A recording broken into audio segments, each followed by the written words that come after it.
I'm Mati Shoshani, and this is the one and only Yair Pinto. Good to be here, Mati.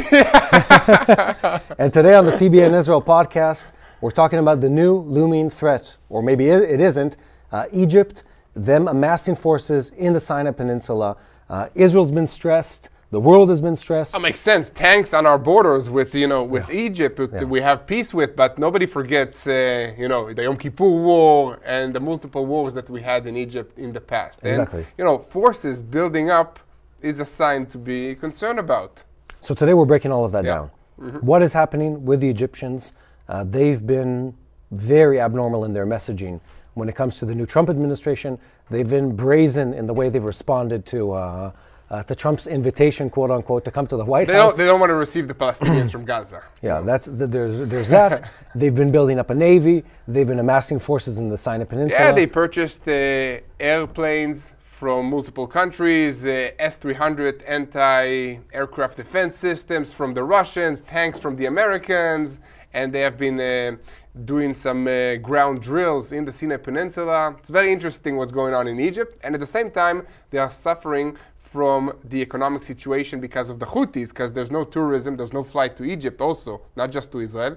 And the Suez Canal is not working as it used to because the ships are going around Africa because the Houthis are attacking them. Yeah, so I have a question for you, Yael. Yeah. My sense was when we talked about the Houthis a couple months ago when it sort of flared up, let's say 4 months ago, my sense was it's something that's been going on for a long time. The Houthis. Houthis. The same happened with Syria. And the sort of the civil war and the very quick coup that happened in the country, where the trend had been going on for 6, 12, 18, maybe sometimes 3 years, months, or several years before we caught on to it, because everyone was focused with something else. And then when it happens, it seems like it happened overnight. Exactly. How did this happen? This is all new news. And I feel like with Egypt, it's again that trend again, where it's been a trend that's been happening for a decade at this point. I think since Morsi and since the ISIS took control of Egypt, that's when Egypt started mobilizing forces into the Sinai Peninsula. Yeah, and so I'm looking at this from the flip side. The way it's reported in the news, it's always it happened now. Yeah, it's like now Egypt is moving 10,000 soldiers into the Sinai Peninsula without anybody noticing. Exactly, but that's not what happened. It's not like the Egyptians last week said, wait a minute, we're going to war, press enter on the order from Amazon Weapons and buy the new tanks and the new ships. Yeah, exactly. No, this has been happening for years. And the same with the forces in Sinai. There's been a trend of destabilization in the Sinai Peninsula.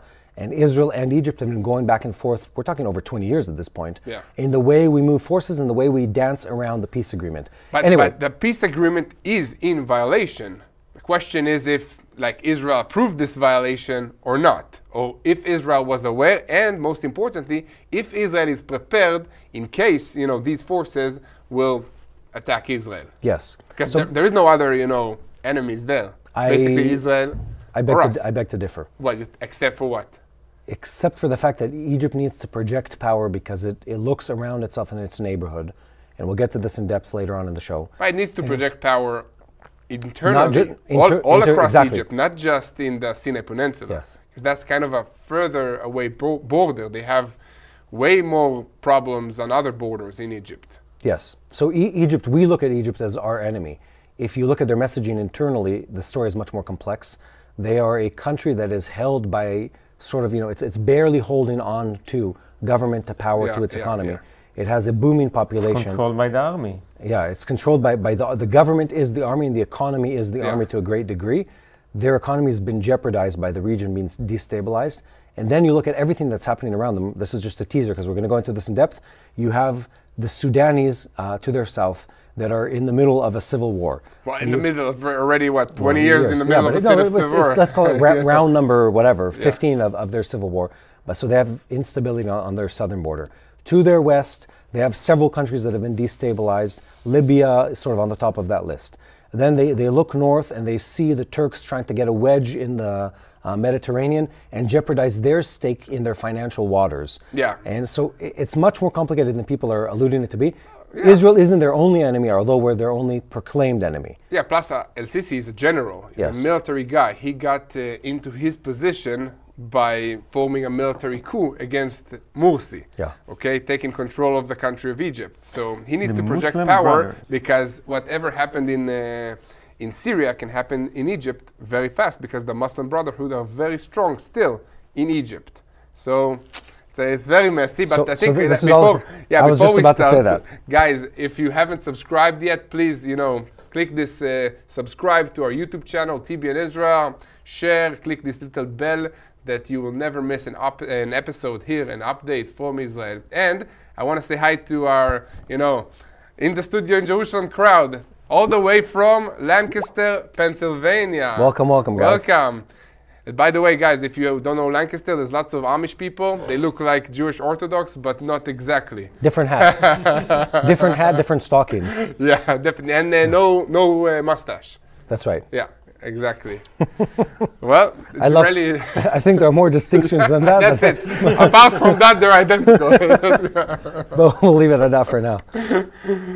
Anyway, so back to Egypt. Let's start back with, this has been a topic that's been on the news for, let's say, 2-3 weeks now. And it's sort of picked up as like, this is the big thing happening. And my sense is that that's happening in a way because we've stopped talking about other issues. And suddenly people looked at it and they said, wait a minute, what is all this like very hawkish messaging that's coming out of Egypt?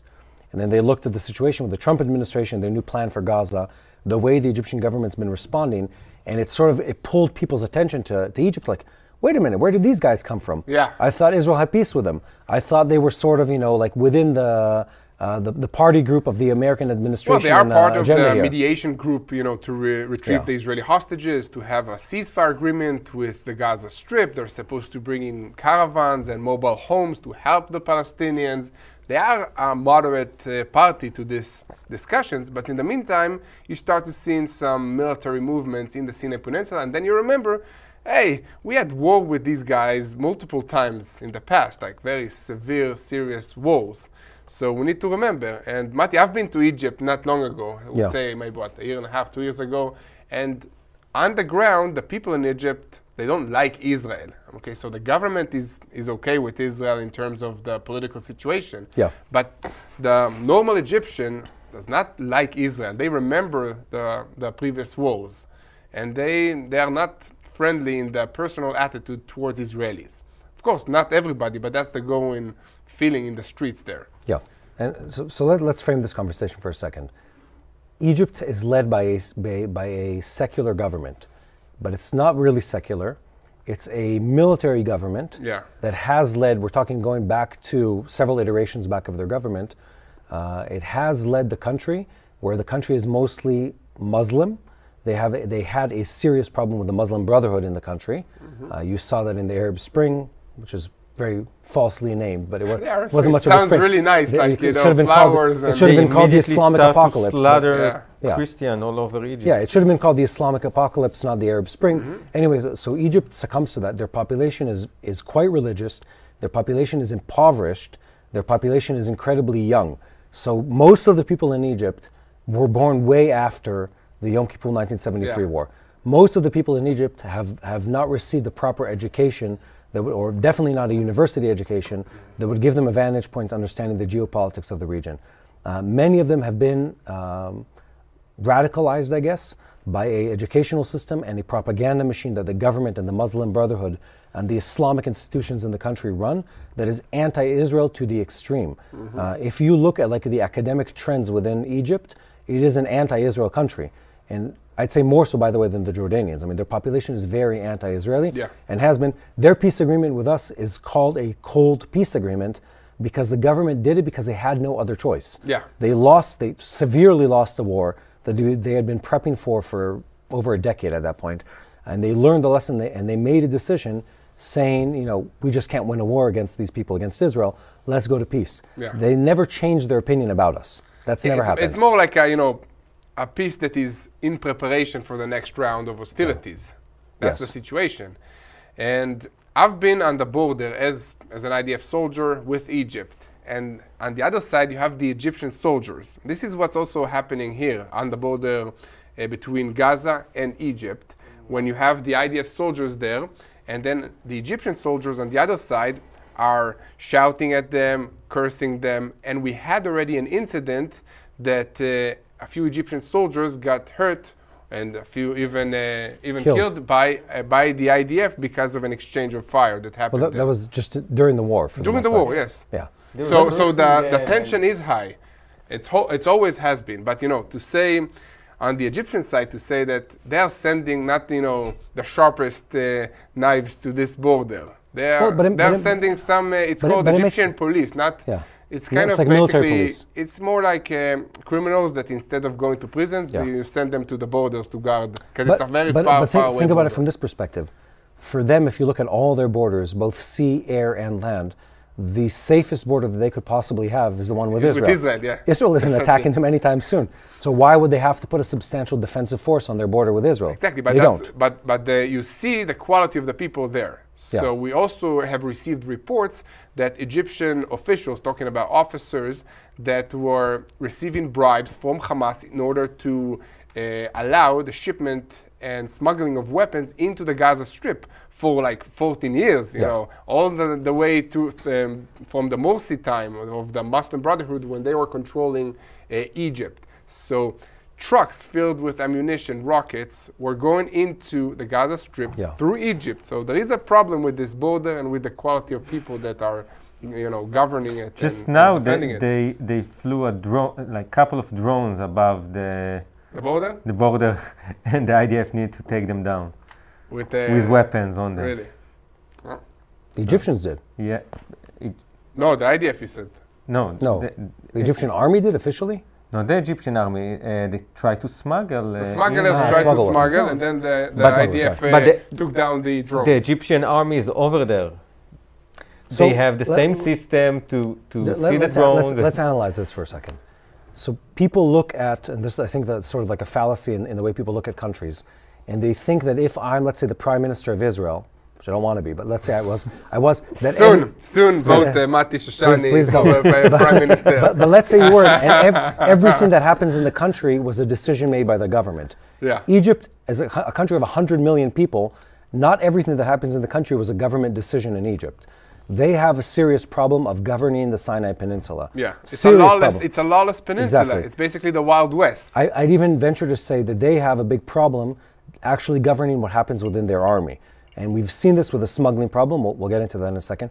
They have a huge problem governing the way the population behaves at large. Mm-hmm. So think about this, you're a small government at the top, you're financially unstable, and you're trying to sort of maneuver a sea of people. And it really is a sea of people. Talking about 200 million people. Oh, it's 100 and something million. No, I think 200 something? 200?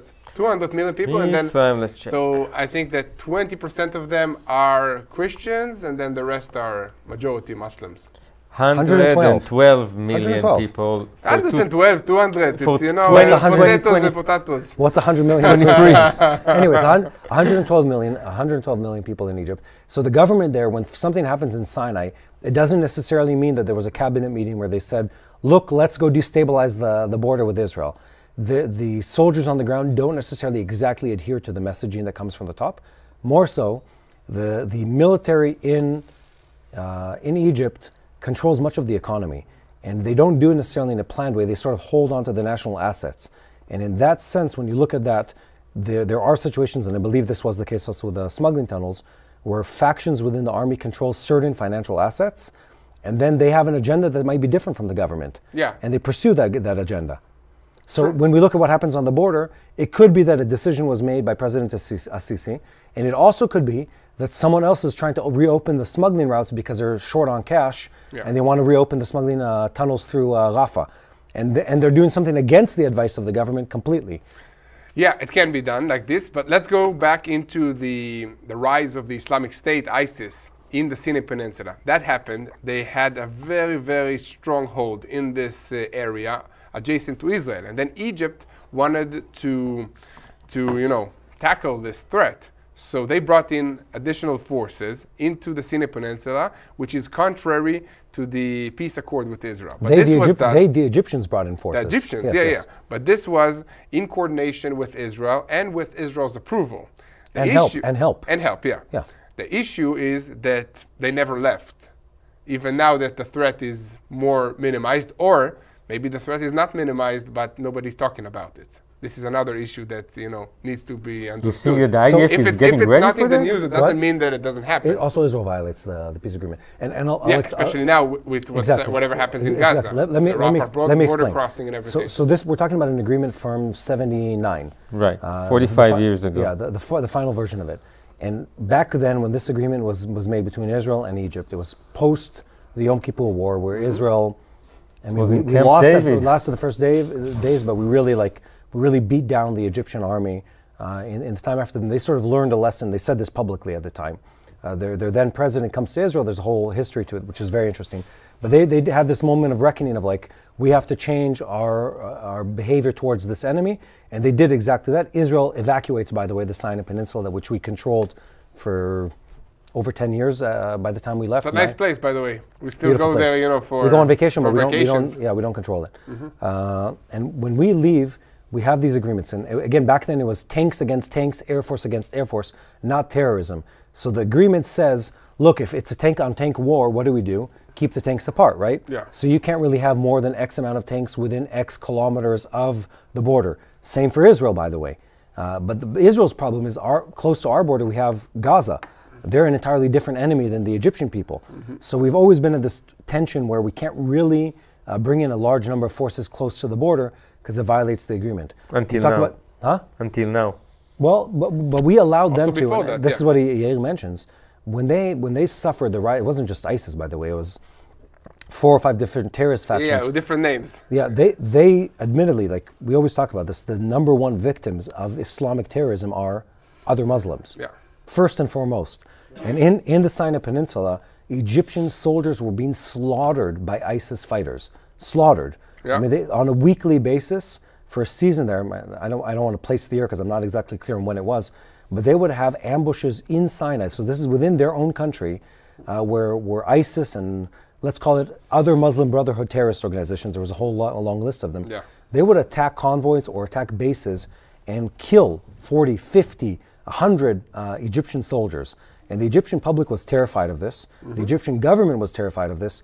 They asked for Israeli aid in intelligence and Air Force intelligence assets, and they received it. They asked to bring in forces, and they were allowed to do that. We are the good friend on the neighborhood. No, but it's also good We're for the us. good kid. No, but It's also it good plays for our us. interest. You Yes. know, you don't want Islamic State taking over this peninsula and having their own state there next to Israel, because Exactly. the next target will be us. So That's true. it makes sense for everybody. But it's very So maybe we need to change the agreement? change to what? Something new? We'll get to that in a minute. I don't think Egypt has the ability to sign make it. any changes, Or yeah. Israel, by the way, to sign a new agreement right now. Because diplomatic, we see Sisi and Trump getting head to head right now. So here's what I think is happening. We talked about this before, and I think people we're just all waking up because we sort of finished one topic and now we're moving on to the next. Finished talking about the Houthis or the Iranians. Yeah, it's like we never have a break from all these Yeah. wars and threats. But also, we're not able to have a conversation that talks about all the moving parts at the same time. Yeah. So we finished talking about one. Oh, look, new topic, Egypt. Yeah, exactly. And then suddenly everyone wakes up. Look at how many tanks they have in Sinai. Ah. Look at all the ships they're buying. They ordered those ships like 10 years ago. Exactly. Many of them. You don't make ships overnight. This isn't a Big Mac. Like, it takes time to make these things. So they've already been amassing a force for a long time. Their government holds on by having an army. Quasi-democracies, by the way, they hold on to power by having a strong army. Yeah. It's not just externally used, it's also internally used. So we need to look at that from that perspective. So Egypt today is in this very precarious situation. Internally, they face incredible pressures, and externally, the same. And we'll break both of them down. Internally, again, we talked about this huge, impoverished population. The population is against the government on many agendas. It pushes for an Islamic agenda. And then it has financial pressures. It has financial pressures because it's poor, because it suffers from supply chain issues. No tourism. Yeah, no tourism, which kills their service industry. Yeah. It suffers from, no pun intended, it suffers from a loss of income from the Suez Canal, Yeah. which has to do with the Houthis, another enemy. And then it looks, that's all internal. That's money issues internally that prevent them from flourishing as an economy. Then there's a whole nother external issue, which is the fact that they're looking at everything that's happened in the Middle East, and they say, like we were talking about this before we started rolling, which is everyone is sort of like trying to get to the front of the line in the Middle East now. because the power has changed. Exactly. And then they say, well, Egypt, what are you going to do? And then they're trying to figure out what their response is No, going to and be. Egypt used to be one of the leading countries of the Arab world, Yeah. or the leading country of the Arab world, and now they need to reposition themselves because Syria disappeared. Iran is still in the forefront against Israel, against the United States, and then you have Saudi Arabia Yeah. that is rising up, and Egypt needs to also, rise to the occasion and be at the same level of influence in terms of the Palestinian-Israeli conflict, in terms of relationship with the Americans, in terms of battling Iran and the Houthis and other areas. So they need to be there. By They the way, need an army to exactly, for that. by name also, the Egyptians have always called themselves the mother of the Arab nations. Yeah. They've always tried to be the forerunner when it comes to the Arab League and stuff like that. They're also, by the way, the only Arab superpower that is actually Arab. Because people look at the Iranians and the Turks and they think about them as an Arab power. They're not Turks Arab, they're Muslim. Are Turkish, Yeah, exactly. and the Iranians are Persians. Exactly. And Like so you. Yeah, well, partly. Partly. Anyway, so thank you, Yair. And Tomer is Houthi. Yeah. No, he's not. He's Kurdish. Anyway, but to our point, so you look at that and like they're vying for a position at the table, and they're looking at all of this. The last negotiation between Israel and Hamas, you had the Egyptians, you had the Qataris, you had the UAE, you had the Saudis, you had the Americans. There were several more players in that. Anyway, I'm missing someone. Anyway, you had United Arab Emirates or something? I said the UAE, yeah. Okay. So there was a whole bunch of countries, and they're not doing that just from a concern for the safety of the people of Gaza. I'd say that's probably low on their list. They want to be part in the game. They want to be a top dog in Yeah. the game. That's what they want. Exactly. Or top cat if you're a cat person. No, I'm not a cat person. Neither am I. Allergic and don't like them. They're evil things. They only don't say care this. about themselves. Yeah, I've learned with life To that like it's cats? No, that some people like cats, and that's just okay. But I am a dog person myself. Okay, this is a good time to share about our very, very important initiative. Mati, we've been at war, 16 months already? Something like that. And if you go to the north and to the south, entire forests, I'm talking about like 57,000 acres of forest lands that was destroyed by Hezbollah rockets, by Hamas rockets, by balloons attached to Molotov cocktails and other stuff like that. And, Israel is now at a ceasefire with the Gaza Strip. So called. For now, for now. And with Hezbollah in Lebanon also for now. We'll see what happens there. And it's time to rebuild. That's what we do when we think for the future. And you and I went and we planted already the first 2 trees of our campaign to rebuild Israel. Yes. In a forest in Israel that needs to rebuild. And we want to invite you guys, if you want to be part of this campaign, to replant the forests of Israel after this war, plant something for the future, for generations to come, okay? You can do that by going to www.tbn.org/rebuildisrael. And you can be part in replanting and, hoping for a better future, believing that Israel is here to stay for the generations to come. I have to say, we've been very positively surprised by the response of the audience. Amazing surprise. Very amazing substantial amount of response, funds that was donated, more than we were expecting, by the way. Yeah. And I think that's an incredible testament to how much people care about rebuilding this country. Yeah. We did a great episode about it. Yeah, Yair and I think I'm becoming more and more sentimental as I age. But I was very excited about the fact that we're rebuilding forests in this country. Me too. I really enjoyed it, even though we got soaked in the rain. It was the most rainy planting day the trees. ever. It was like the rainiest day of the winter so far, and we were outside all day. But it was an amazing experience to really rebuild the forest. I'm so happy we get to do this. I'm so happy that people around the world get to say that they get to rebuild the forest and the land of the people of Israel. Yeah. Something incredibly special. Yeah, definitely. And I'm sure that, my tree will be a lot taller than yours. Your tree was kind of sad. But mine will last longer. We'll see. Mine was an indigenous tree and yours was an invasive species. Anyway. What can you do? Only the But strong survive. We'll see. Only the tall survive, we'll see. Anyway. Okay, so let's talk about Egypt. Do we have, a positive future between Israel and Egypt? Is the peace agreement gonna hold now? Are we looking towards something that might, change the reality? I don't think that anybody wants another front in another war, especially not against, tank battalions. Let's zoom into Sisi's head for a minute. Okay. So you're the president of Egypt. You look around you. You're a general. Well, you're a former head of the army, a force of several million people. You understand the economics, you understand the future pressures of the country. You understand that the real future of Egypt is in your hands in the next 5 to 10 years, for sure. Yeah. And you look around you, and every direction you look, be it north, west, east, and south, you look in every direction, and what do you see? Countries that no longer exist, that 10 years ago or 8 years ago were stable economies and stable countries. He looks to the west, he sees Libya, and he says, I don't want to go down the route of Gaddafi. I don't want to be Gaddafi. I don't want to be Gaddafi. He looks east, he sees Jordan teetering on the brink of of civil war and financial collapse because of the refugees that hit it. I couldn't leave the king when he was sitting next to Trump. That was terrible. I was embarrassed. I could feel the intensity of it just by looking at it. Tom was talking about the meeting between King Hussein and President Trump in the White House. And Trump puts the poor king on the spot, where he just says, well, do you want to tell them? It's like, do you want to tell our parents that we're pregnant? And he was just and the king just sits there and starts stuttering. We'll take 2,000 kids and... sick kids. It was important to say that they are sick. Anyway, and he looks and he sees the Americans pressuring the Jordanians. He looks farther east. He sees Iraq, that was like the mega country, the mega power of that part of the Middle East. He sees Iraq like broken into faction wars. He sees the Iranians taking blow after blow, their economy weakened, etc. Everywhere he looks around them, the people that were in power when he went into power are no longer alive or no longer in power, or their economy and their foothold in the Middle East is substantially weakened. What does he say to himself? I'm going to do everything for this not to happen to us. I don't want to be the guy who Egypt once again collapses under. Yeah. And more so, he remembers that they lost the government to the Muslim Brotherhood that almost destroyed the country of Egypt within several years. And so he looks at it and he says, I'm going to do anything for this not to happen. And anything means I'm willing to play, let's call it very bold games when it comes to diplomacy. I'm willing to take some risks when it comes to the economy. They're building new cities, a second Suez Canal, all these different things, spending money on the army.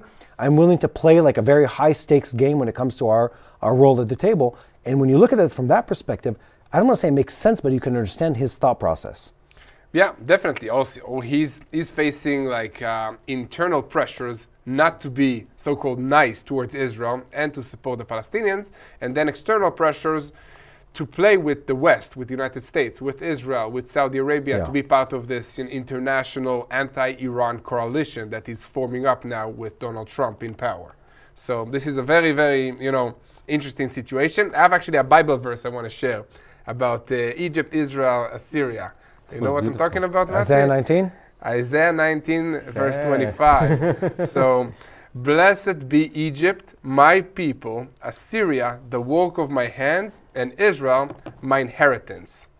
I think this is a very powerful, prophecy or a prophetic verse showing God's love for all these people in the Middle East and the option of them working together to achieve God's plans. Yeah. But, at the moment it doesn't look like we're there yet. Why not? Who knows? Maybe in the end of the tunnel of this war, we're going to see something changing in how the Arab world seeing Israel and the Jewish people. I would venture to say that it already did. Since Yael ventured into end-time prophecy, I'll say this, that humanity is too short-sighted to see the long-term processes in real time. Yeah. We always look back and say, oh, look, it happened. But in real time, we're blind to it. Mm-hmm. And the same applies here. Look back 5 years, Tomer and Yael, and think about this. Israel, 5 years ago, had a agreement, or let's call it peaceful or trade agreement, with just two countries in the Middle East, Jordan and Egypt, and they didn't really like us even though we had a peace agreement. Under the previous Trump administration, you have the Abraham Accords. The Abraham Accords bring countries that have never thought to be your friend to become your trade allies, and countries where I've gone to on vacation or work trips. Just now, while we are inside the war, we can see that we can fly over there, we can visit in those countries. I think that's enough. So I would venture to say that already things are much different than they were before. And the enemy, your sworn enemies that, for decades were, this is the guy that, Assad family.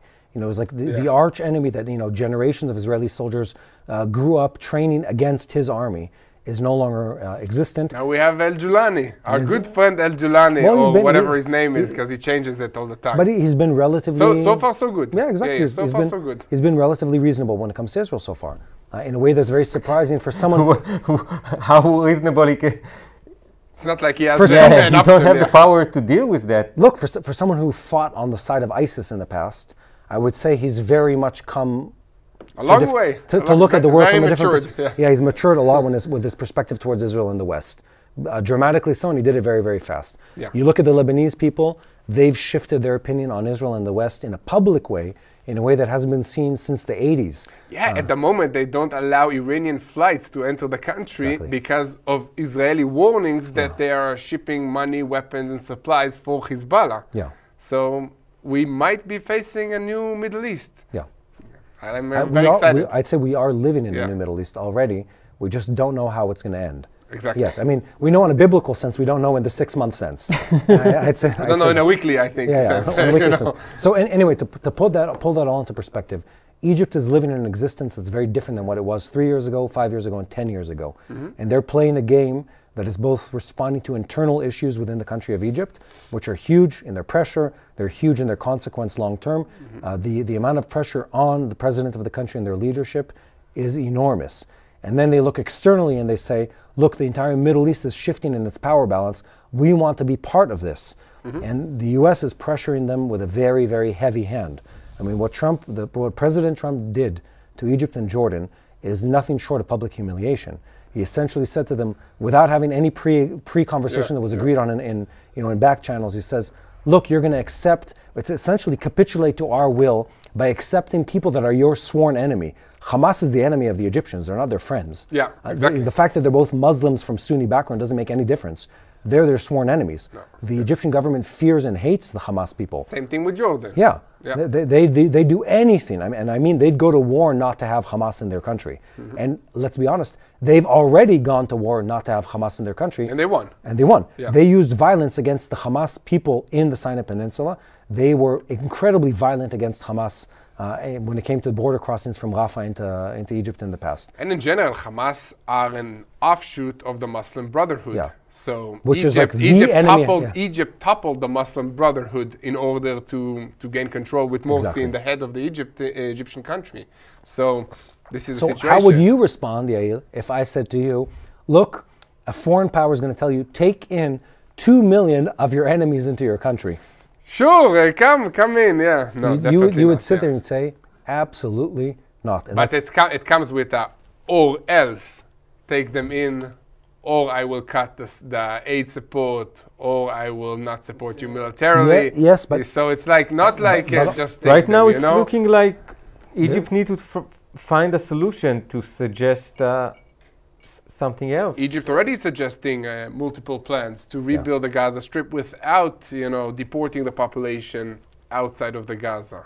So we'll see if that works. Look, but we've talked about this in the past. The gray area between receiving 2 million or 1.8 million or receiving or 500,000. receiving zero, there's a huge gray area in the middle. Oh, and we need to Huge talk area. about Israel already is taking matters to its own hand and making it into action by allowing Palestinians who want to move out of the Gaza Strip to do so, either via the air, the sea, or the ground. Into Egypt. Yeah, or opening offices to allow Palestinians that want to move outside of Hamas control to do it. So that's like, and they do. And since the beginning of this war, I think, what was it, around 150,000 Palestinians that could afford it left Gaza and moved to other countries. Before the war. Even before the war. No, we're talking the 100,000 numbers before the war started. And now it's more, because it's Yeah. like, I think, 200 every day since the ceasefire Is it took 200? into It's effect. 50 50 injured plus their families. Three each.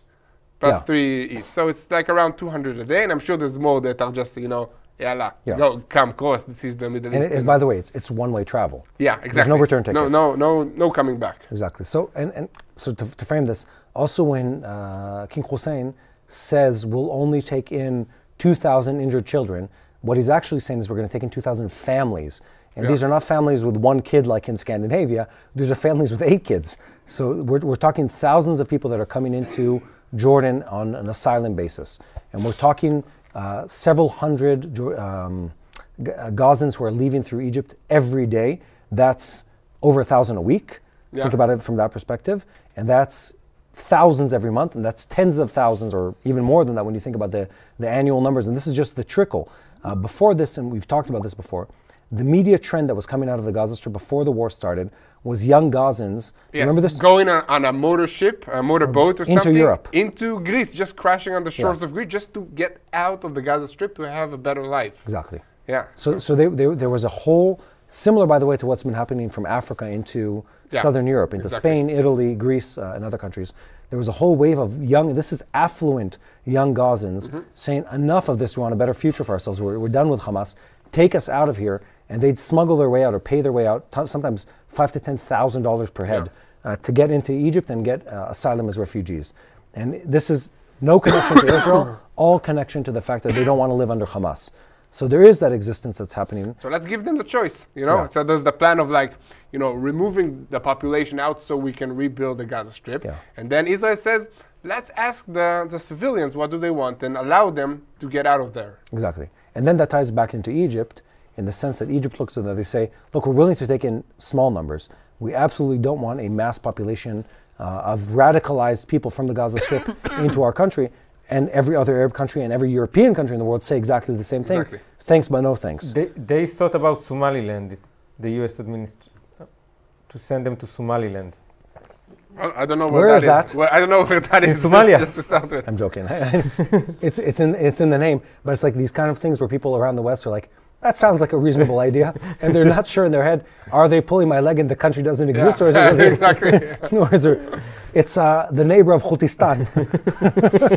Mati, let's ask our guests if they have any questions. You want to come and ask maybe a question, share something?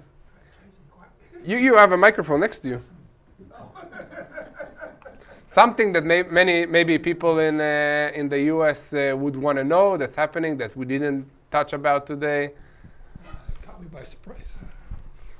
You don't have to answer. There's several other people around you. Whoever has a question. This is turned on. Yeah. Yeah.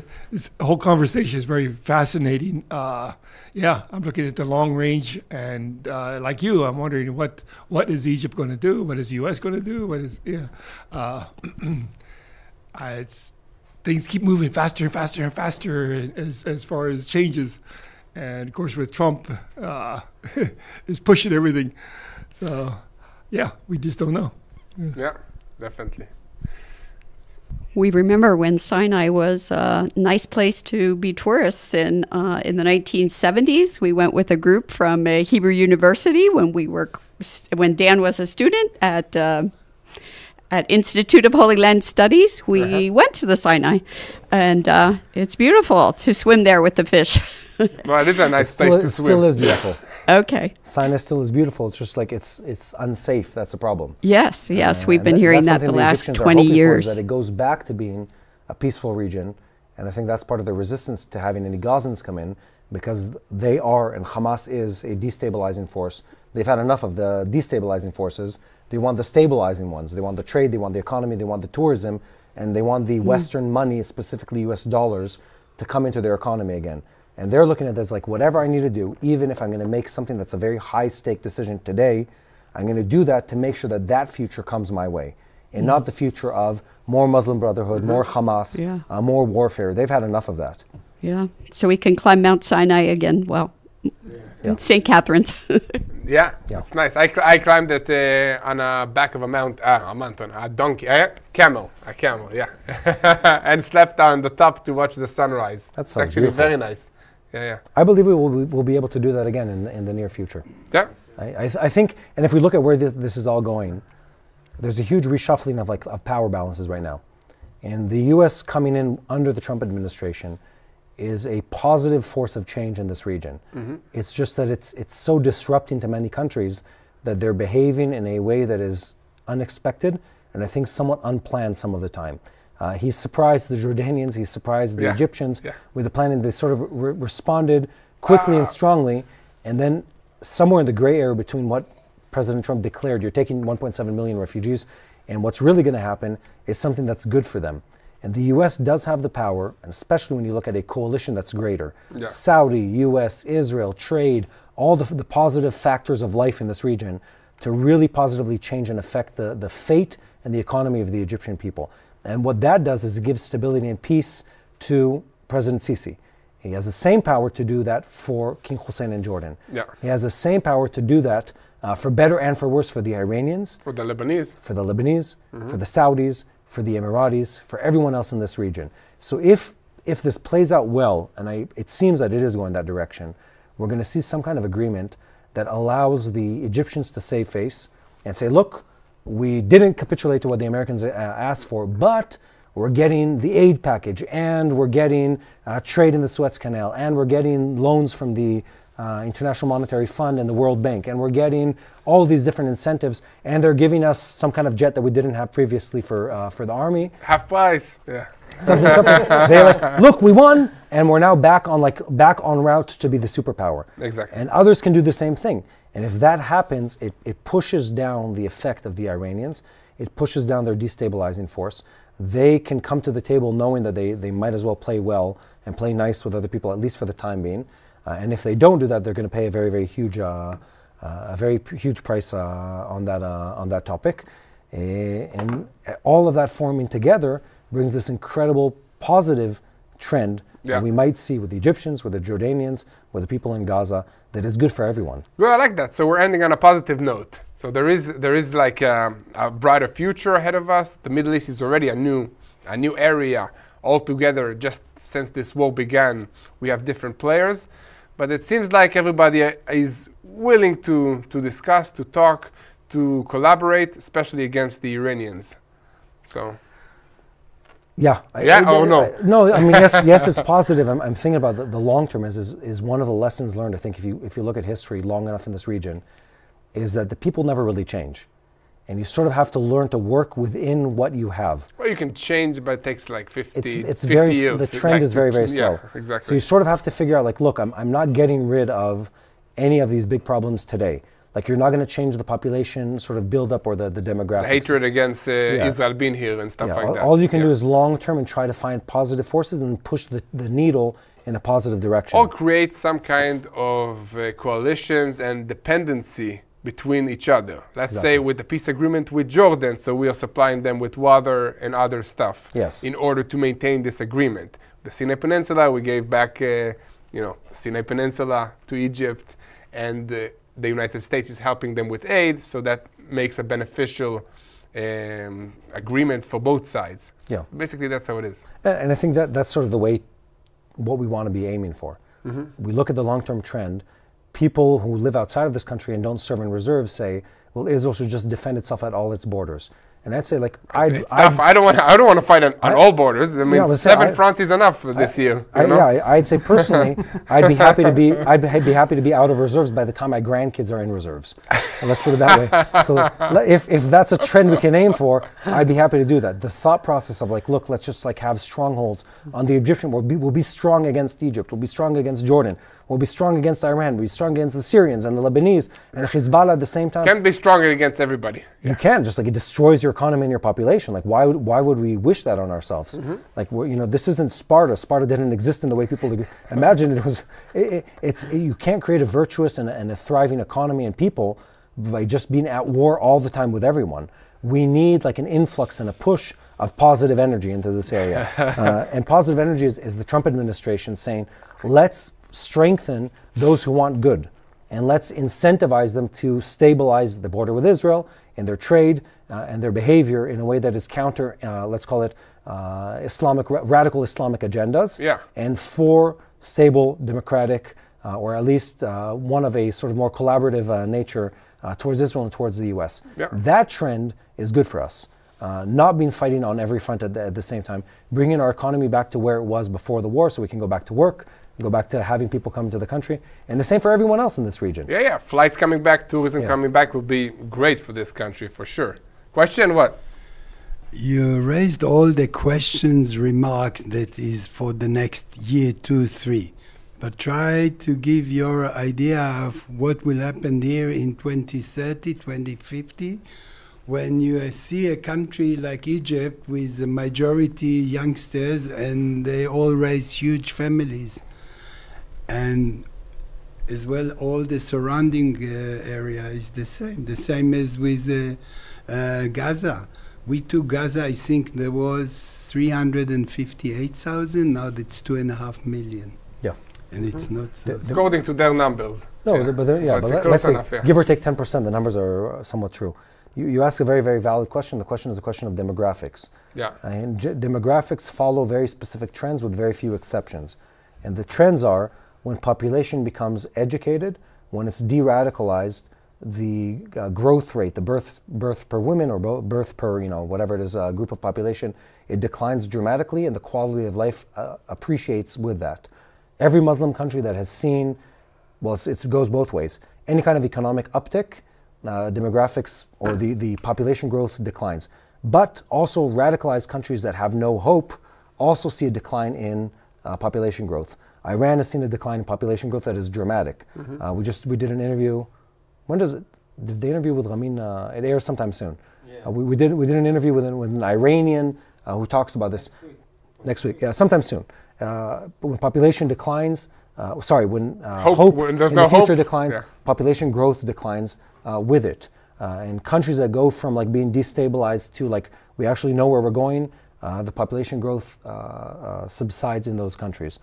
Egypt has a problem. The problem is lack of education, lack of opportunity, and it's a very underdeveloped economy and people group. And that's part of the reason that they're suffering the population growth issue that they're seeing now. Turkey's the opposite of that if you think about it. Turkey's had a decline in average growth. Russia the same, Iran the same. And that's sort of the trend we're probably going to see for the Egyptians at a certain point. They're concerned. Their country has stayed behind. Their GDP has stayed, especially when you look at per capita, it's stayed behind the rest of the world around them. And they're not able to catch up at all. They're not doing anything that will help them catch up. The only way for them to move forward is to better the life of the people in that country. Give them education opportunities, real jobs. They're doing agriculture in very primitive ways. They're raising technology, raising everything good that goes with that.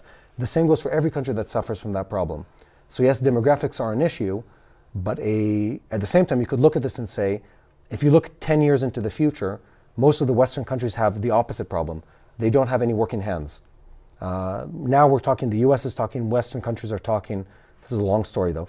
Western countries are talking, what are we going to do about the immigrants? 10 years from today, they've already been on the decline when it comes to natural growth.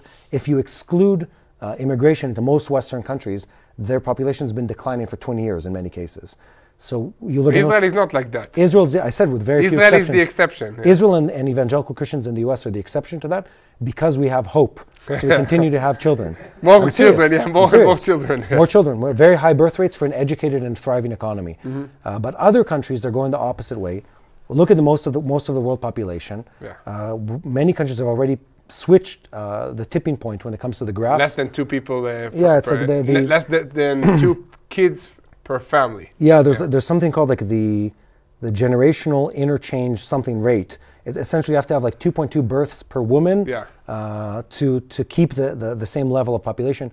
Many Western countries are way below that number already. The only reason their population isn't shrinking is because of immigration. Yeah. So what you look at as a problem today, 10 years into the future, is a reverse problem. Everyone around the world is looking to solve their problem of like lack of working hands. No one to build houses, no one to work the factories, no one to run the robots because the population is aging.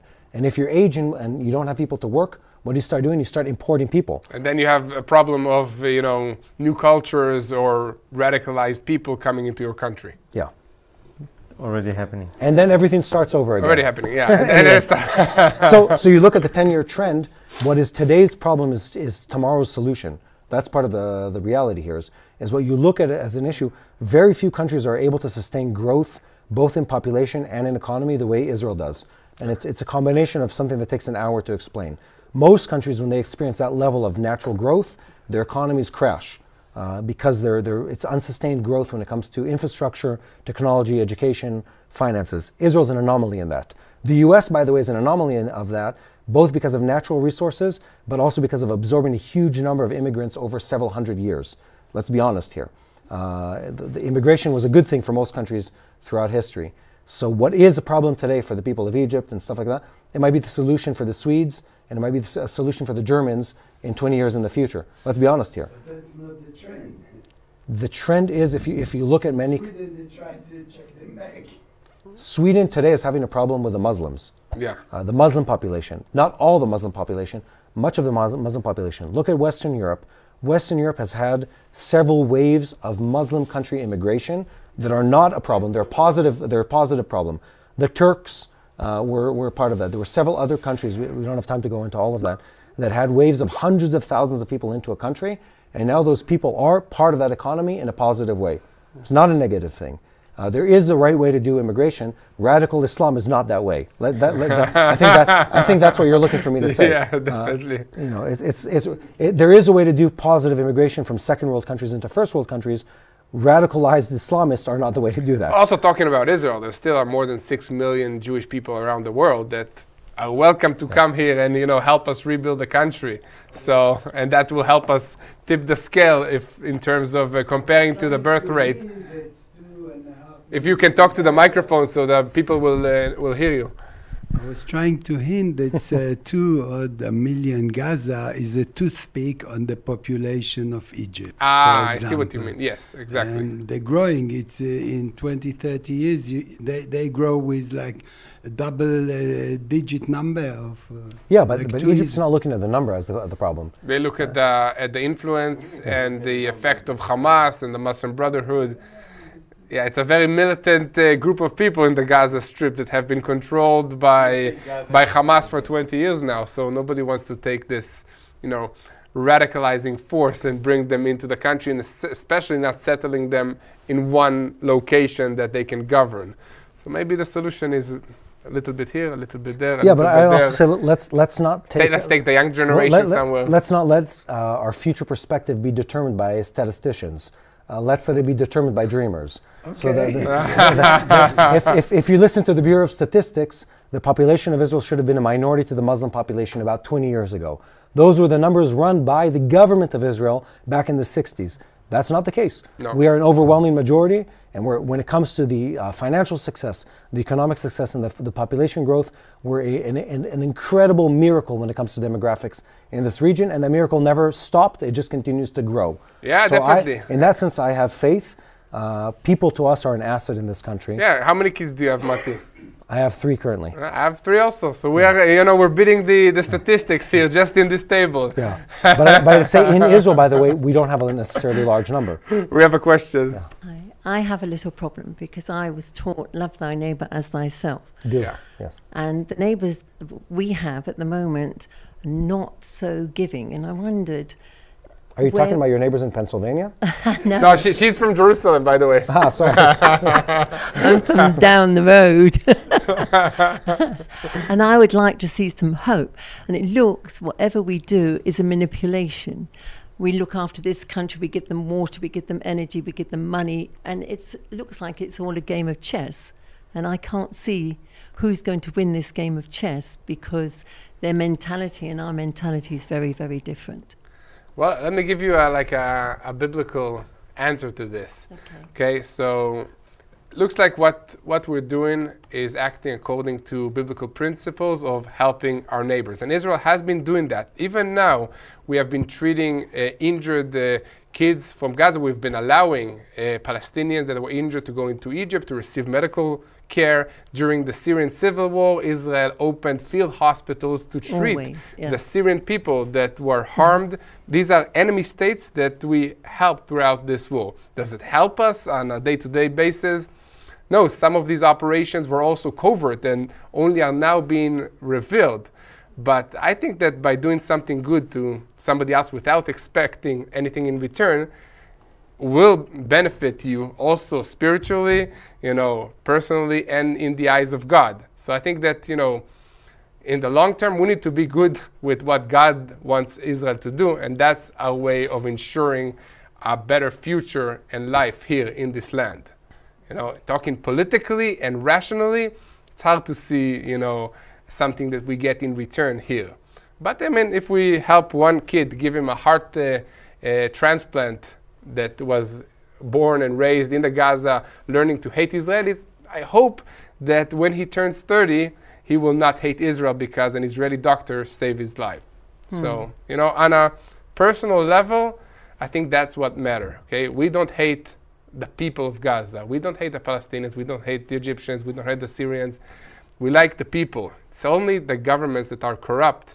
And sadly, the news only shows this, you know, conflict between people, but it's more conflict between ideologies, governments, and we need to stay at the level that we love human beings in general, you know, and our neighbors.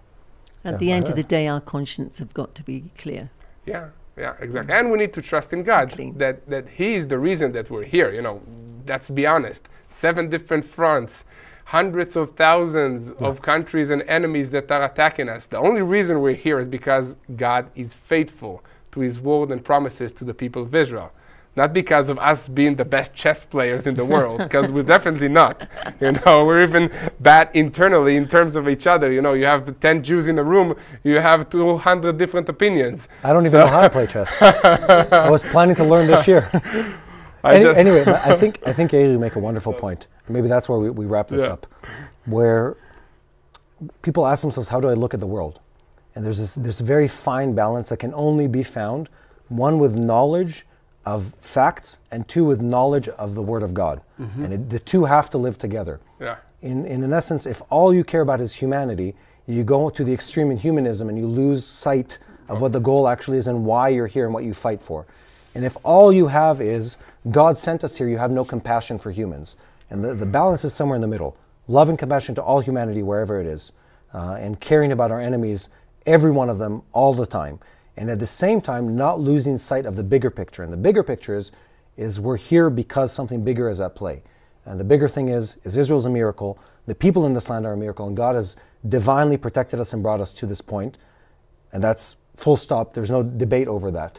And when you combine those 2, you're able to compassionately care about your enemies, but at the same time, not only care about the enemies and forget about what you're doing here. And to not forget what you're doing here means being reminded constantly of the fact that we are fighting a holy war in this land, that is a war of religions against religions. It's not just like a problem with water resources or boundaries, or boundaries and stuff like that. It's very complicated and beyond that point. So we're at a just war. The war we're in right now is just, and just wars require use of violence. And when you use violence, people are hurt on the other side. But you have to play this delicate dance of both caring about the people and also knowing that you have to fight the war. And that's sort of where we are positioned today. In Hebrew we say, Safra v'Saifa. The book on the one hand and the sword in the other. That's Yiddish? What is that? It's Aramaic. I don't think that was Hebrew. Aramaic. It's an expression in Hebrew. It's an expression, by the way, in officer course, if you would have listened, sorry. Sorry, 25 years ago. I forgot. It should have been a memorable moment. Anyway, but it's the book on the one hand and the sword in the other hand. And that's sort of like the balance that we have to play in this country is you can't just be like philosophically engaged. It also has to be on the fighting side. And that's sort of the game we play here. Well, allowing hundreds of aid trucks into the Gaza Strip while still fighting Hamas that is controlling there. That's what have been happening in the past year, which also doesn't make much sense. I don't see like Russia sending aid trucks into Ukraine while fighting them, you know, or vice versa. Yeah, well, that's the issues of the aid trucks. Yeah, we don't have control of who's distributing it, and Hamas terrorists are taking this food and then selling it to the people of Gaza in order to buy more weapons and get more recruits to their ranks. That's a different problem. But I think this is all the time that we have for today. So thank you so much for being with us, all the way from Jerusalem and from Pennsylvania. Jerusalem is here, by the way. Thank you, Mati, for the show. Okay, thanks for guarding us in the IDF. Okay, if you want to pray for a soldier, pray for Mati. You don't see it, but he has also a uniform in his office, not far from here, and he'll get halfway my uniform now. He'll have to dress up and go back to his unit in Judea and Samaria to protect us. Keep him in your prayers. Keep his family in your prayers. It's not easy in Israel, as you know, the situation. Thank you, Tomer. Thank you. Thank you for being with us. Please like, share, subscribe, hit this little bell button, and keep praying for the peace of Jerusalem. Hello, this is Mati here in Jerusalem with TBN Israel. This is Yair Pinto from TBN Israel here in Jerusalem. TBN Israel is keeping viewers informed with Israel-focused news, culture, and what God is doing in this land. Support TBN Israel today online at tbn.org/Israel. Thank you.